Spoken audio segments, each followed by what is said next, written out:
lancé waat naa de xaw ma da son bi baax na Xadi maa ngi jéggalu de maa ngi jéggalu ok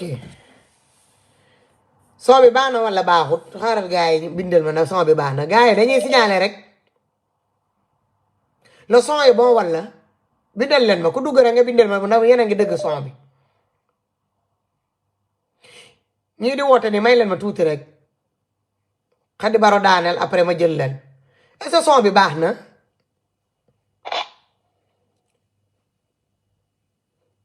mu ay de bon argent nee na oui c'est bon Xadi mun nga wax après ma jël ñeneen ñi nekk di woote nii ma jël leen waxtaan la rek du question leneen parce que defe naa ne man loolu li ma bëgg moom laa wax li ma xalaat loolu laa wax te xam naa ne ñi fi nekkoon yëpp ak moom moo laa ñi nekkoon ci biir live am yooyu man bu may jógee ci live on était presque 12 000 personnes bu may jógee ci live am pour ñoo taal pour wax ak moom parce que dama gis ni que ni il veut prendre les gens pour des imbéciles moo taxit man ma daal di génn quand je suis sorti de son direct ma ne kii damay def benn direct bu ndaw bu paree lu muy wax fële dinañ ko jox tali sama direct bi mu déglu ko comme ça mu mën a xam parce que arrivé à un certain moment il faut qu'on se respecte il faut qu'on arrête de jouer avec l'intelligence des gens Ousmane Tounkara bàyyi si kii nuy naa la ah moo tax mënul toog même bu ko defulee ngir jëmm sénégalais yi ko ñëwoon di ko seet si les 12 000 personnes qui étaient à la barre na ko def ci jëmm les 14 morts là na ko def ci jëmm les mutilés na ko def ci jëmm xale yooyu demoon prison ñëpp emprisonné leen ci salaire bu écrasante boo xamante ne ci prison Sénégal yi na ko def ci jëmm ñooñu na ko def par respect pour Ousmane Sonko mu def ko par respect yaa ngi dëgg pour patriotes yi nga xamante ne que ni ñoo toppoon Ousmane Sonko veillé ak moom pendant 2-3 jours nelawuñu ok bu xooloon ci ñooñu rek am na yoo xamante ne que ni du ci kii depuis combien de un mois élection législative yaa ngi nii ñi waxatuñu ci affaire de élection législative yi ah inscription yi ci carte ci liste électorale yi nii ñi dañoo dem ba nekk de élection inscription yi arrêté nañ ko parrainage yi gisoon nañ fan yële gars yi commencé di sàcc ay affaire de parrainage bi kenn waxatu ci ah jël nii ñu en otage ci ay affaire de audio MC Niass moo ñu sonal moom mii ñëw ak audio bii mu sànni ko ci Facebook ba pare mu xëcc ba am toog ne moom rocceeku na génn na ci affaire yi du noonu lañ koy defee kilifa boo da ngay def yëfi kilifa boo duggee ci dara nga ne yow da nga ci dugg pour rétablir vérité bi da ngay dem jusqu'au bout kuy dox jàmm kuy dox dëgg doo ragal kuy dox jàmm doo ragal doo tiit doo ci xool kenn da ngay def te yàlla tax sa diggante ak yàlla ngay xool doo xool sa diggante ak doomi aadama mais Sénégal a ngi noonu comme ni ma ko waxee dëmb lu waay neex sol lu waay neex si heure bu ko waay bu neexee borom na ko si mi sànni ko fële yéen dafa rafetul nañu respecter les morts nañu respecter les mutilés ñu respecter les enfants qui ont été en prison les gens qui ont perdu leur travail à cause de ce problème de fesses là de Adji Sarr ah ngeen toppare gay audio ma bàyyi ma ne la damaa togg ba tuuti sama première togg ba tuuti ma xam maa ngi déglu moo la may xaar may naan léegi mu teg audio bi ah ñëpp di bind audio arrivé à un certain moment ma bindal ko benn message ma ne ko ci arrête toi il est temps qu'on te dise la vérité il faut nga arrêter ah Xadi ma bàyyi la nga wax. waaw kontaan ci yow rek encore ma grande jërëjëf kontaan ci yow macha allah yal na yàlla xetal yi xam ne dëgg yombul nag dëgg yombul parce que sénégalais xametul ko wax kii wax dëgg ak kii fen ak kii cax ak kii lépp dañuy jaawale kii lépp ak kii cax ak kii wax dëgg dañuy jaawale lu bari ndax yaakaar naa ne dëgg amul ci wolof dëgg amul ci xeet dëgg yàlla ka moom faatu mënuñoo toog nag di nelaw ci ay débat yoo xamante ne naka sa xandang la ci benn audio boo xamante ne diw wax na te ña ko war a jëli wuñ ko ñu bàyyi ko ci dëkk bi mii naka sa xandang waxuma dara mii jaagaree ba màkk di mel ni xool problème bu ay turu fari ñu bàyyi ko bii lëmbe ci dëkk bi te kenn waxul ci premier audio boobu tey ji Fatou Morgane génnee wax na lépp nag wax na lépp ne sénégalais ndeysaan boo waxee mi ne gaynde laa boo waxee mi ne ndakaaru ah déggoo man ñaari nit yi duggoon sama biir live bi sànq bi ma coupé noonu lan la ñu bind dangaa iñaanee Mollah ay viam su ma iñaanee Mollah ay viam dinaa jël sama page bi nga xamante ne les Amazones la ma dem ma commentaire ci am na yoo xamante ne que ne médecin sul quoi ah sénégalais vie daf leen sonna la ñun bu ñuy vie Mollah Morgan dafa ñëwoon ci Facebook ñëwul il était là mais il n'était pas dans les affaires ñun bu ñuy mois de mars fii di ko veiller matin midi soir pour veiller sur Ousmane Sonko di relayer information yi Mollah était là mais personne n'avait pas calculé bu day wax kenn du ko dëgg borom bopp yi xonq yi bu ma fi jàppee nit su guddi bii damaa ndogg nag te damaa mer boo xamante ni ah bëgguma koo wàcce ci borom bopp benn borom bopp bu xonq non dama doon accepté waat nit jógee fële ñëw di ma defaral ay bopp yi xonq sama biir live loolu laa dul nangooti nangootuma ko xaaral tamit dañoo daan suñu fekk rek ragal fekk day xam ne wër sax xaaral rek seen bopp yi xonk rek yow waxal ay xadi man ma ñëw man maa ngi dem sama maa ngi dugg sama page ma ñëw xam nga xew man daal de toute façon dama ne ñu ñëpp ay sénégalais lañu suñu nekk ni nekkatuñu jamono joo xam dañuy nëbbante ak dencante dañoo nekk si jamono joo xamante ni dangay wax nit ñi dégg la nga waxaat nit ñi dégg la nga waxaat nit ñi dégg la nga ñëw bëggee boole ci bokkul ak bokk ay affaire boole ci ay affaire sina WhatsApp Instagram Facebook bokkul bu ñu boole affaire yi Instagram c'est Instagram WhatsApp c'est WhatsApp YouTube c'est YouTube Facebook c'est Facebook mënuñoo boole mënuñoo andil ay ci koy maanaam buuba moo petit garçon non fowuñu xam nga ci fa la nekk su nekk nii dee ba dundu na Sénégal defaru ba abadan dayiman baa ñu toox ba abadan dayiman siraatal mustaxim la ñu wax ma maam ma bàjjen ma umpaañ yow la ñu wax yow sa bopp ay kan ak loo def ak loo liggéey doon sa ndey nag doon sa ndey da koy gën doon sa baay doon sa daay da koy gën mënuñoo toog fi ngi di ñu ne la war ay élection yi ñuy waaj a ñëw dañ ne xuppi leen seen i bët ba seen i ndong ku ci mën a jëli sa carte demal nga jëli sa carte ku ci mën a voté demal nga voté non votant moo warul juste ci carte d'identité Afrique sénégalaise yi non votant warul am ci carte d'identité yi mënul ne boo majeur ba am 18 ans demal nga voté ji demal nga xam leen mooy àdduna demal nga wër bu xaar jàng bu xaar écrit bu xaar intelligent demal ak sa xel bu kenn lu sa naay bu kenn nelaw sa cerveau bi yow na yow du ndey doxal demal am na lu la yàlla dencal yaa koy wër nag wërsëg boo gis daan fu muy jaar wërsëg boo gis si àdduna rek am na fu mu jaar ba extal la ko loolu la yàlla dogal mais bu suma wërsëg daa jaar ci yow rek dag maa gën exact kon dañuy déglu ak suñu xel xam ni Sonko nit la sénégalais la taal bu yàlla taal la yàllaa ko fi teg parce que Macky Sall ba mu fi toogee ba léegi depuis 2012 mi ngi gundaandaa di ndaat te yëx di def lu ma neex te dara fekk ko ci ku ko neex tëj ku ko neex ubbi lu ko neex def te kan gisumu kenn ko wax ne Macky Sall mi ne ko Macky tap amul ku ko wax tap Sonko ñëw na ko tap Sonko ñëw na ko tap ñu ñoo bëgg a jël Sonko bëgg koo jaxase xale bu ndaw bu naan Adji Sarr non Sonko du daaneel personnalité am du tontu Adji Sarr non du ko tontu day daaneel personnalité am day daaneel fulaam day daaneel faydaam Sonko da toog fu mu toog rek moom na toog fu mu toog rek nag xam ne bu yàlla ne lii la par la force à la kulli alli kenn mënu ki dara ak loo mën a def ak loo mën a wax pusal géej gi yàlla ko wax kon jërëjëf bu yàlla ne déet tamit déedéet lay doon kenn mënu ci dara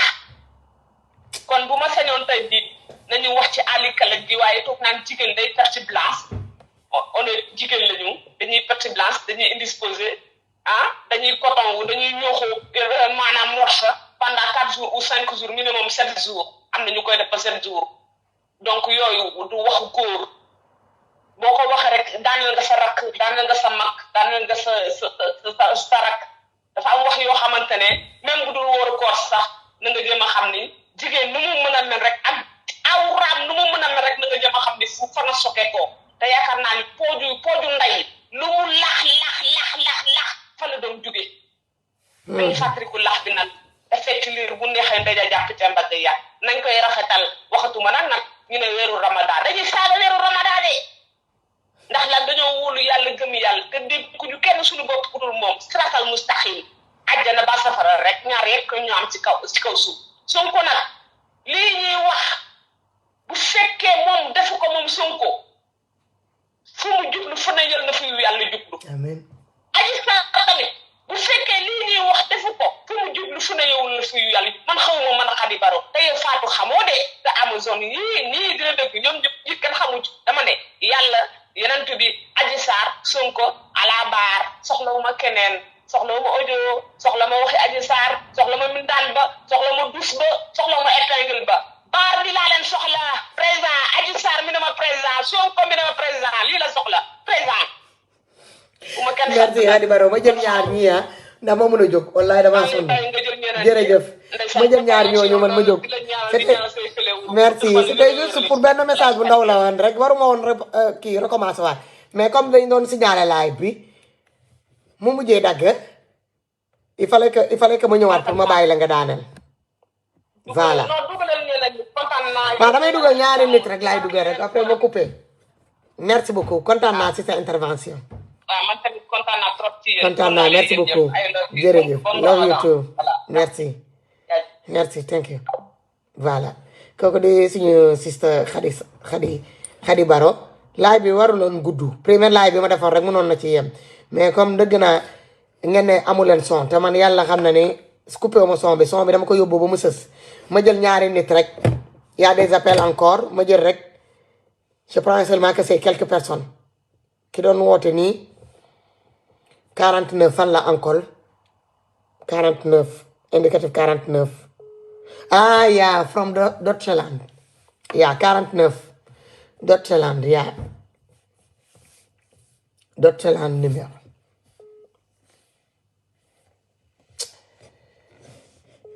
numéro Deutschland bi la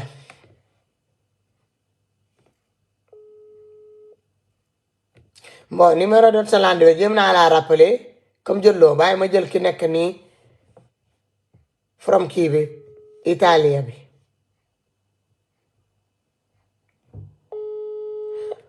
ku ma ci woo rek boo jëlul rek damay coupé dama nar a coupé lii benn cri de cœur bu gàtt rek la du leneen nag ok borom bopp bu mer bi dugalal sa bopp yu xonq yi gis nga boo sonnee di nga dem tëdd ok voilà kii tamit jotuma la bàyyi ma jël kii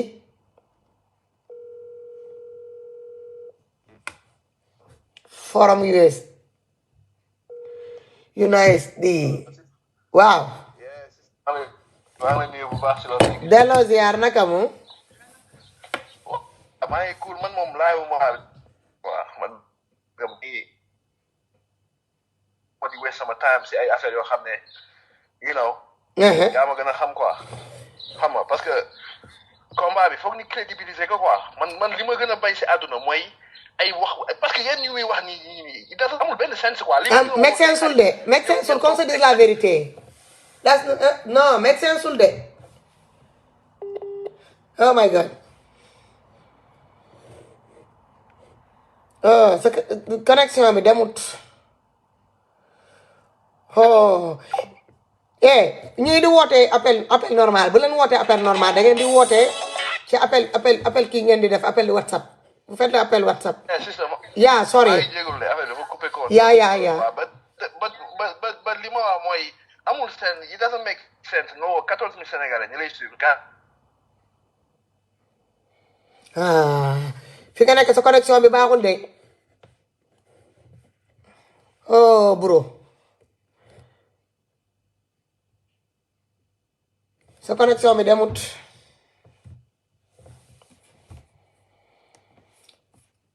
connexion bi demut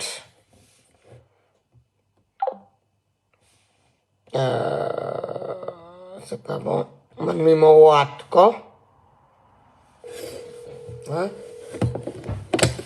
maa lay woo bro am call you maa lay woo ak ngeen ñàkk fayda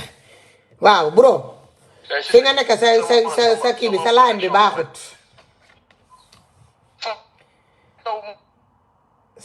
sa réseau bi baaxut boo mënoon déplacer tuuti rek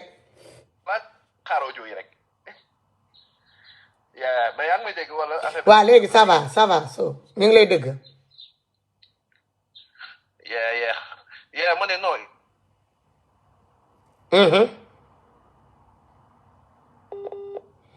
oh bro sa connexion bi kii wuta sa connexion bi baaxut maa ngi jéggalu ma jël kii tamit li mu bëgg a wax am na solo mooy kooku noonu woote di fi nice ki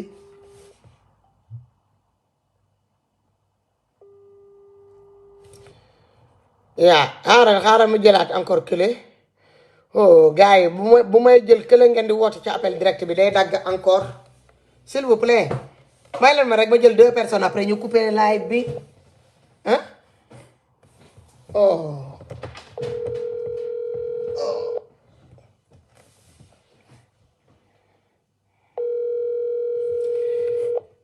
kii man maa lay woo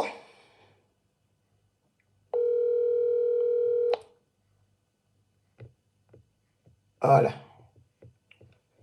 ça passe pas xoolal kooku tamit di ma woo kooku tamit di ma woo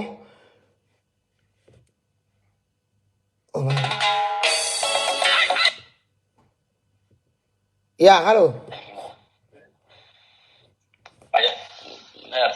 naa ça va fiston Ça va bien. maa ngi ci direct bi de yaa ngi seetaan direct bi waaw gis nga loolu noonu la doon woo sax. waaw gis naa loolu moo tax ma rappelé la maa ngi rappelé ñëpp ñu woote woon sax si gis naa ko. da nga amoon loo bëgg a participer parce que du laay bu gudd de ah léegi du guddul quoi.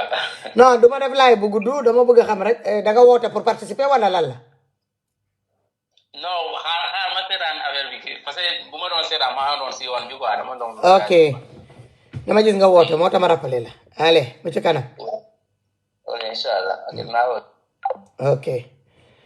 so ma jël kii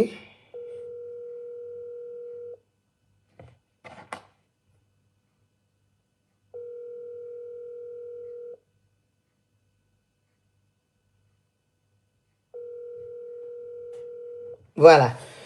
di ngeen gis seen appel manqué ci lii laa mën a yem les 19 personnes là ci lii laa mën a yem Khady Baro dugg na dégg ngeen Khady Baro lu mu wax man li ma wax tamit dégg ngeen ko affaire bi ce n'est ni contre la personne Mollah c'est un frère c'est un Sénégalais il a le droit d'être sur les réseaux sociaux comme man comme keneen ak keneen mais dafa am affaire bii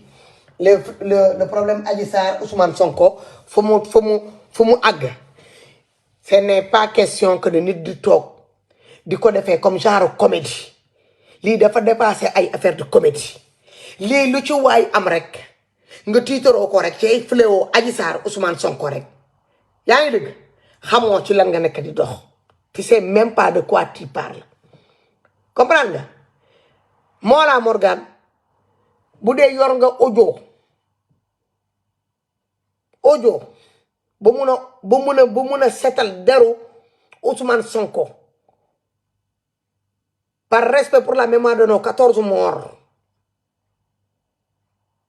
pour seen dee bi bañ a niilee noonu parce que donner raison à Ousmane Sonko c'est comme si t'as donné raison aussi yaa ngi dëgg t'as fait justice pour nos 14 morts et les mutilés plus ñi nga xamante ne que dàq nañ leen seen liggéey ak ñoomi seen parce que affaire Adji Sarr Ousmane Sonko yamul rek ci ay affaire de fléau de perte blanche yooyu yoo ngay kii noonu gis nga sa débat érotique yooyu nga nekk di def da koo dépassé ça n'a rien à voir dépassé na ko bu ma fi kenn bindal numéro de téléphone parce que je ne vais pas appeler j'aurai pas le temps de composer le numéro de qui que ce soit le numéro de téléphone page bi mi ngi foofu ci biir page bi ngeen jël ko celui qui veut appeler je peux encore mun naa leen jël j'ai rappelé jusqu'à quelques personnes fa laa mën a yem il y avait plus de 19 appels j'ai rappelé que 4 personnes mënuma tuma woote waat ñëpp voilà y en a d'autres qui essayent de passer par les appels appels kii yi xool leen appel direct yi lii appel direct yi yoo leen ko defee da ngeen di yàqal nit ñi seen laay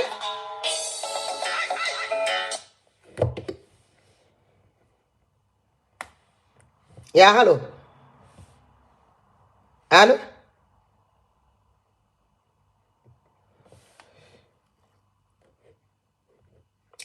nee naa leen encore une fois bu leen woote appel normal kii yaa ngi woote appel WhatsApp yéen ngeen di woote ci appel normal bi day yàq kii bi ah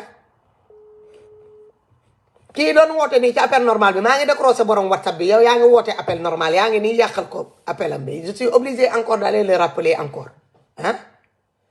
please frère woo naa la de mais sa connexion bi baaxul de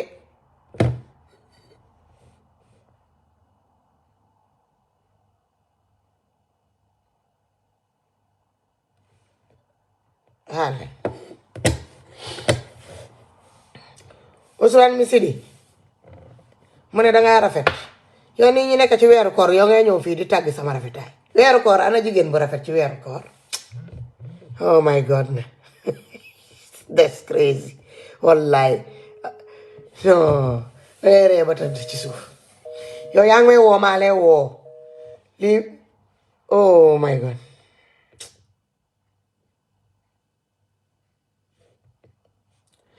gars yi xanaa dañoo woori ba pare ñu gëlëm di confondre le WhatsApp et le l'appel normal oh my god ma jël kii merci Omar Sagna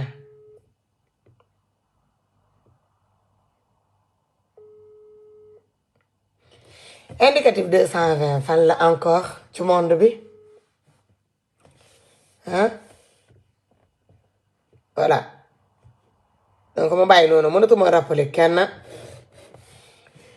donc c'était ça hein man encore une fois sénégalais yi il faut ngeen comprendre exactement lan la ñu bëgg fan la yëf yi toll affaire de dee la ñu wax lii dafa dépasser le cadre de affaire de taat rek non Adji Sarr Ousmane Sonko jóge na ci contexte su taat kese parce que dafa am affaire bi fu mu commencé woon xam nga ci affaire de taat lañ ko commencé xool leen affaire bi lan la dem entraîner après lu ci ñëw dugg yépp lu ci ñëw rax ay dee ay gaañu yu métti ay nit yoo xamante ne dañ ñi kii leen limogé ay nit dàqal leen ci seen liggéey waaw ñi ma tàmbaay le font exprès pour saboter le live je le sais 220 c'est la Gambie ok merci beaucoup Omar Diatta hein sànq noonu lañ daggee première live bi j'étais obligé ma lancer waat une deuxième encore c'est pas un problème depuis démb ñi ngi signalé depuis 3 jours ñi ngi signalé sama page mais dañuy sonal seen bopp you know c'est pour ma wax leen dëgg bi loolu la après nag ku mu neex nag nga jël ko nga gisee nga jàppee ko nu mu la neexee nga waxee ko yóbbu ko ci contexte bi la neexee xam nga sénégalais il est tellement pathétique et tellement petit d'esprit la majeure partie d'eux xoolal quelques personnes les 2 personnes là qui sont rentrées dans le direct qu'est-ce qu'ils ont écrit xanaa vie moolaa yi ñoo lay métti man vie moolaa fan la may méttee les vies que moolaa yi fait kan moo koy lekk Ousmane Sonko rend tous les jours il fait plus de 20 000 jëm ci kaw de vues en direct est-ce que la ko lekk les vues là que Ousmane Sonko fait en direct là est-ce que vie yooyu bu paree Facebook da koy compter ci xaalis mu jox ko mu ne ko dugal ko ci sa biiru Ceesu Pastef non les vues là yaa ko Facebook qui en bénéficie moom mooy bénéficier ci loolu xam nga Ousmane Sonko lan la ci am le nombre de partage yi foofu lay xool plus il y a des partages tu fais des lives il y a des partages plus tu as gagné ton combat cela veut dire que ton message est passé mais nga live nga def 50 000 100 et quelques mille boo paree t'as même pas fait 1000 partages même 2000 partages defoo ko minimum boo defee 50 000 vues ci live nga def au moins 4 000 wala 5 000 wala 10 000 partages dem la ngeen xool ñag yi même s'ils boostent leur live en direct pour pouvoir atteindre mais au moins ils sont solidaires ils partagent yàlla la di partager fu ñuy waxee affaire de taat su ma génnoon léegi suba ma annoncé leen fii que ni maa ngi yore dossier taatu Adji Sarr ak Mamour Diallo ma raw moo la man du may génnee ay taat du ma génnee ay dara su ma wootee ngeen ñoo taxaw fii à la barre dans des 1000 et quelques à la barre moo laa naa kaa sortir mu bañ a wax fii ay waxu taat ñi on va voir ça mais da ngeen gàtt xalaat parce que vous n'êtes pas instruit jàngu leen le monde de réseaux sociaux xam nga lan mooy réseaux sociaux nu muy fonctionner ah te sénégalais tant que ñun xamuñu lan moo ñu tax a jóg tant que commencé ñoo xam lan la ñu bëgg exactement qu'est-ce qu'il faut ce qu'il faut pas duñu mus a génn ci dara lu ñuy def dinañ ci am départ mais duñ ci am arrivé dinañ am départ duñu am arrivé parce que on est tout le temps en contradiction avec nous-mêmes on se contredit tout le temps dans nos faits et gestes dans nos dires pourquoi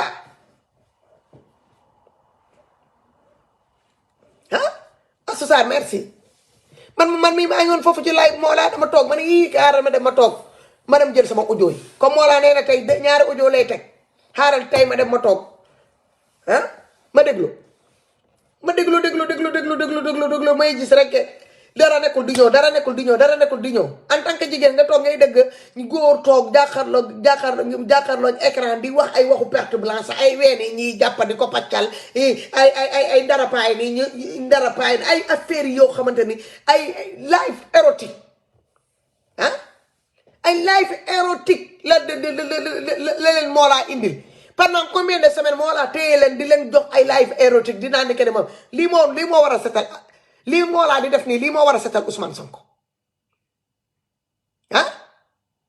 dama leen di laaj sénégalais entre nous par respect est-ce que le live là les lives érotiques là que Mollah Morgun est en train de faire pendant plus de combien de temps est-ce que lii moo war a setal Ousmane Sonko live érotique yi moo laa nekk di def nii fan yii moom est-ce que non 14 morts lay mérite ça les lives érotiques là de Mollah Morgun est-ce que nos mutilés là de ce mois de mars là est-ce qu'ils le méritent ils méritent ces lives érotiques pour dëgg bi mën a feeñ est-ce que suñu doom yooyu nga xamante ne que tëjoon nañ ne suñu rakk yooyu suñu jarbaat yooyu ñu demoon kaso pendant un mois 2 mois ñu tëj leen ci dans des différents kaso du Sénégal est-ce que loolu mooy loolu moo leen di delloo seen justice qu'on se respecte il faut qu'on se respecte ñu xoolante ci biir bët ñu waxante dëgg yenn yi trop c'est trop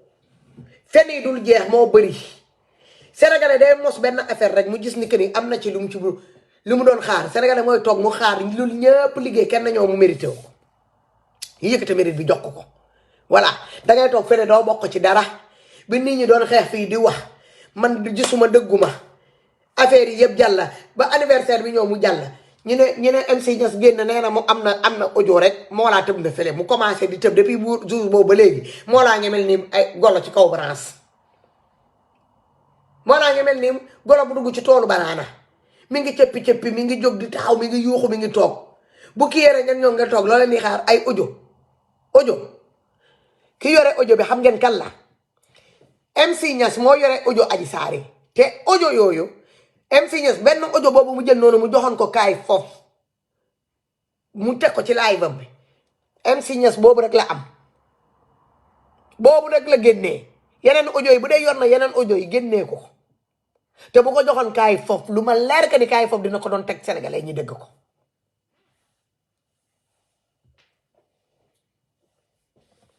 ok Ibrahima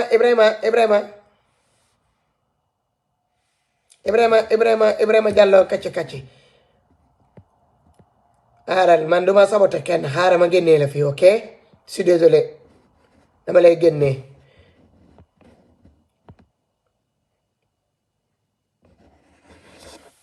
merci Lamine Joko merci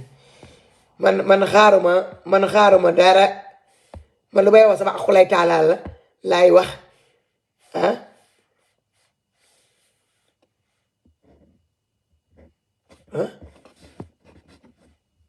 Nabou Nakebe merci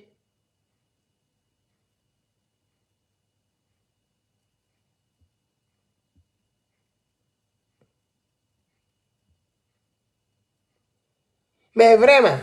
xam nga ñun daal mi ngi nii quoi affaire bi liggéey bi nit ñi liggéey nañ ko pendant plus de 1 an ñi jàpp ci nit ñi sérieux ci liggéey bi ci combat bi voilà d'un seul coup un comédien sorti de nulle part il se autoproclame que ni le détonateur de il détient des audios de Adji Sarr, de ce fameux complot, il est partout. Le gars, il est ici au Canada, je ne sais pas où, whatever, ou à la université. Faut la nek, université le top, home au Canada, mais il est au palais présidentiel. Voilà un gars, il est partout lui. Il est partout. Mingi palais, Mingi c'est Adjissar, il connaît les nombres des escaliers qu'il faut faire pour atteindre les chambres, l'appartement qu'Adjissar habite, il connaît les nombres de personnes qui sont dans les trucs, il voit même les gens dans les différents endroits, il y a que faut vraiment talk ci bir appartement yi. Il y a des ces affaires yo xamantene que ni médecin sul quoi, amul sens. Amul sens. Ça devient ridicule, ça devient pathétique. Hey, bi nga xamantene que ñun xex nañ ko. C'est le sérieux qu'il y avait dans ce combat là. Qu'on a mené là depuis au début sérieux bu ci nekkoon ba taxoon ne que ni parti au pouvoir dafa ragaloon affaire bi dafa amoon ñun fu ñu ko téye si on laisse Mollah Morgan continuer comme ça là dinañoo pataxal suñu liggéey bu baax bu noble boobu yépp te dama leen di wax ni les autres patriotes là bu leen xeeb seen ñaari vues yooyu ngeen doon def parce que yaa doon ngeen live fii di wax lu am solo ci pour le fléau de Adji Sarr Ousmane Sonko de ce mois de mars dernier ngeen ci am seen fukki vues ak juróomi vues te sénégalais yi daanoon nañ leen partager di leen doon déglu jox leen respect toog leen fii di def ay débat érotique campé leen ci loolu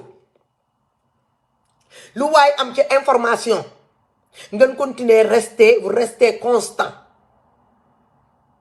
comme ni ngeen ko commencé depuis au début de ce combat là jusqu'à maintenant vous avez mené ce combat là sans personne ok c'est pas les audios de ces derniers jours là mooy ñoo tax ngeen changer votre façon de faire pour ñoo yàq seen combat bu noble bi ngeen di def noonu parce que actuellement man j'ai pas confiance à personne pour vous dire vrai man j'ai confiance à personne gis nga même le gars là qui a fait sortir soi-disant les audios là de Adji Sarr avec Mamoud Diallo la dernière fois di MC Niass ok man même moom j'ai pas confiance j'ai plus confiance parce que comme moom nee na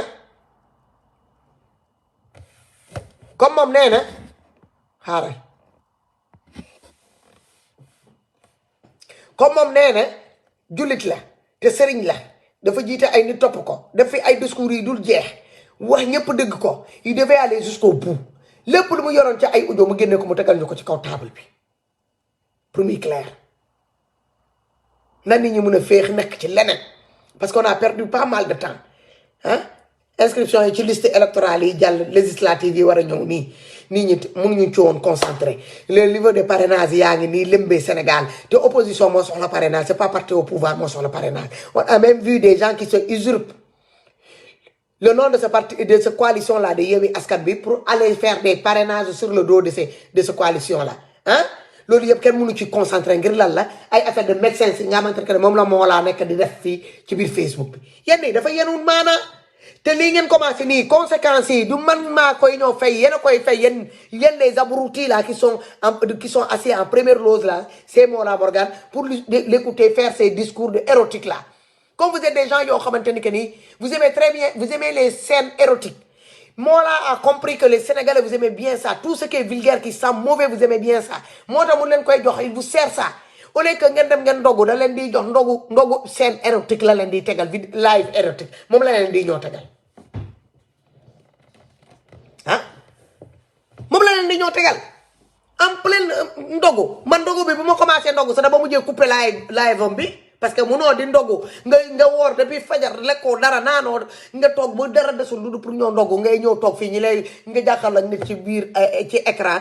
surtout góor di doomi jullit ci weer bu sell bi mu di lay indil ay waxu yi nonsense yoo xamante ne yow da nga koy boo ko déggee sax da ngay naan ne mais c'est quoi ça loolu moo taxoon ngeen dem jënd seen crédit ngeen ñëw ngeen toog ah il faut qu'on se respecte man maa leen di bàyyi di ñaanal ñëpp nu mu tuddati guddi bu jàmm ah ne leen ba fan yi encore ah parce que lii moom man war naa leen ko dëmb ma ne Mollah moo ma mën a génneewaat su ma gisee lu may dinaa génnaat même mu doon 2 personnes mooy ñoo seetaan sax dinaa toog moo wax sama soxla ba pare ma dem sama yoon Mollah il faut quelqu'un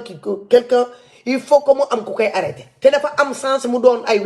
mu doon weeru koor bu doon too weeru koor moom du doyal ak kanamam bu kii noonu j'ai rien contre sa personne mais comment ça fait chier le monde nous on n'a pas besoin de ça et nos morts là qui sont partis là ils n'ont pas besoin de ça les mutilés n'ont pas besoin de ça les enfants emprisonnés n'ont pas besoin de ça plus leurs parents n'ont pas besoin de ça les gens qui ont perdu leur boulot là qui ont été limogés un peu partout à cause de ce fléau de cul de Adji Sarr Ousmane Sonko là yaa ngi dëgg ça a assez duré comme ça tout le monde en a marre on veut avancer, on veut aller au-delà de ce problème de cul de Adji Sarr et qui yoyu. Parce que pendant ce temps-là, que Mollah nous prend pour nous faire des scènes érotiques devant les écrans là. Et moment bobu ni affaire élection yaa ngi nii di gën a jege. Chaque jour on perd une journée avec les scènes érotiques là de Mollah Morgan. ay diw moo ko time ay diw moo jàpp ci ween ay diw moo anañ franchement man maa leen di bàyyi.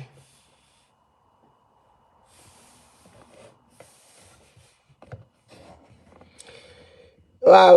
Jóob Samba Mollah mënumaa tudd man maa ko mën a tudd ok boo demee nga ne ko Fatou mu ngi lay tudd dégg nga Mollah man su ma ko tuddee sax dafa war a sant yàlla jàmmam laa ko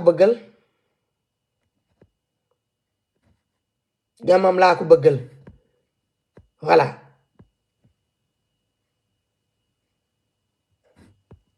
dama leen ngeen déglu le live de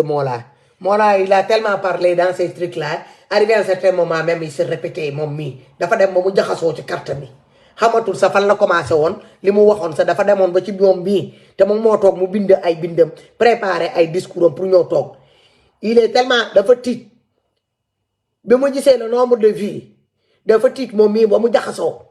parce que loo musuta foogee ci sa kaw suuf xam nga s'il avait l'habitude d'accumuler des vues comme nous on en a l'habitude xam nga ñun bu ñu amoon 50 000 à la barre ça va pas nous faire sauter au plafond parce qu'on a l'habitude ñun ñooy vues du dëgg mais lui comme c'est un nouveau et puis am na loo xamante ne que ni c'est rare pour mu am ko pour nit am ko ok moo tax mu tiit affaire bi ça commence à lui monter dans le cerveau parce que il croyait pas il va sur YouTube hein il commence à se faire de l'argent dans YouTube pour nit koo xamante ne que il y a combien de mois il était là combien d'années il était sur Facebook il a fait toutes sortes de sauts ça n'a pas marché loolu ngeen di xool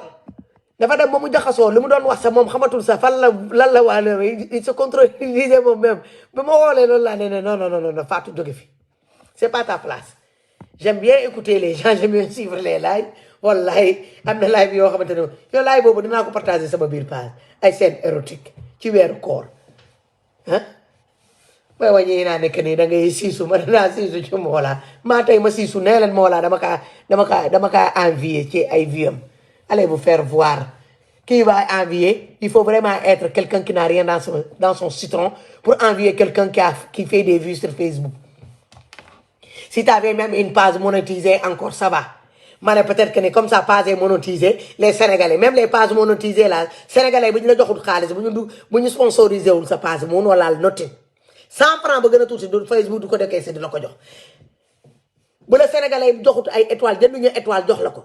étoile boobu ñuy jënd noonu jox la ko buñ ko dugaloon tamit bu doonoon tamit 5000 étoiles tamit Facebook dafa am lu mu ciy jël bu Facebook jëlee 4000 étoiles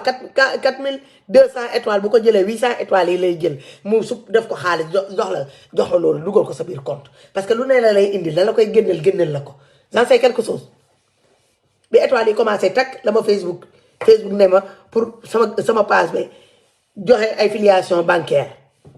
da ngay dajale sa étoile ba mu mat ay 1000 étoiles Facebook xëy collé la benn motif mu jël étoile yooyu yëpp dama la ngeen lire c'est tellement pathétique hein vous comprenez même pas ce qui se passe hein franchement bande de cons que vous êtes c'est tellement con et conne hein des gens yoo xamante ne que ils ont rien ici ça fonctionne pas gis leen Mollah nee leen ko mu jox leen audio bu ko defoon dina leen xaytuloo di leen baloter de fois de xoolal di leen woo chaque minute di ngeen ñëw bàyyi force ngeen ñëw ngeen teew mu leen di génneel ay affaire de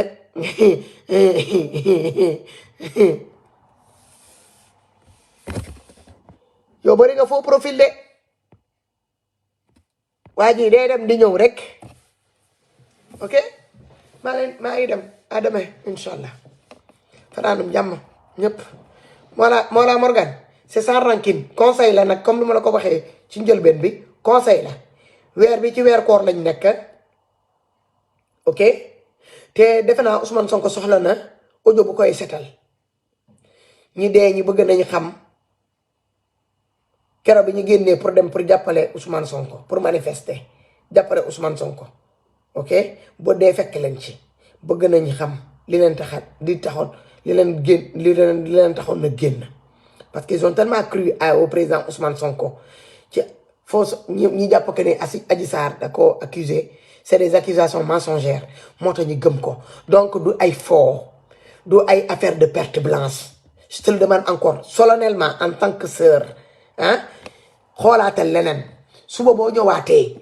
génneel loo xamante ni que ni ay Adji Sarr fu ñu ko toxal 2 jours ñi fa nekkoon plat yi ñu togg xaritam bi mu doon woo ça la petite vie de Adji Sarr yi muy mener dans les différents appartements là qu'elle habite de gauche à droite là c'est pas ça qui nous intéresse ce qui nous intéresse tu le sais très bien yow moo laa ne fais pas l'andouille tu le sais très bien xam nga ko bu baax c'est ce audio là ce fameux audio là que les Sénégalais attendent que ça sorte moi là où Adji Sarr avoue que ni Ousmane Sonko l'a jamais violé et que ça a été préfabriqué. Tout ça là, c'est des mensonges qui ont été préfabriqués par des différentes personnes, tierces personnes. Nous en tant qu'acteur, nous jouons film. Nous, c'est ces audio là, nous avons besoin.